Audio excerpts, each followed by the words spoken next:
আপনি যদি বাংলাদেশের ম্যাক্সিমাম মানুষকে কোয়েশ্চেন করেন যে জাতীয় ড্রেস কোনটি? আমার মনে হয় না যে আপনি খুব একটা সঠিক অ্যান্সার পাবেন এবং অনেক মানুষ জানেই না যে আমাদের জাতীয় ড্রেস কোনটি। লুঙ্গিটা যদি জাতীয় ড্রেস হতো তাহলে আসলে আমাদের জন্য খুব ভালোই হতো। আমাদের জাতীয় জীবনে এই লুঙ্গির গুরুত্ব কিন্তু অপরিসীম।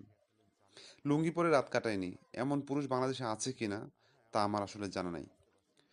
সারা জীবনে কোনো পুরুষ লুঙ্গি পরে নাই এমন যদি কোনো পুরুষ আমি কখনো পাই, তাহলে আমি তাকে জিজ্ঞেস করতে চাই আসলে কেমনে কি।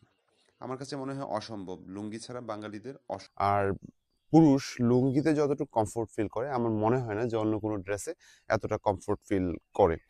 আর জাতীয় জিনিসগুলো আসলে এরকম লুঙ্গির মতো অ্যাভেলেবল হওয়া উচিত যে যেটা অ্যাভেলেবল থাকবে সেটা হচ্ছে জাতীয়। কি ভাবছেন? আমার ভিডিও দেখে ভাবছেন জাতীয় পোশাক লুঙ্গি?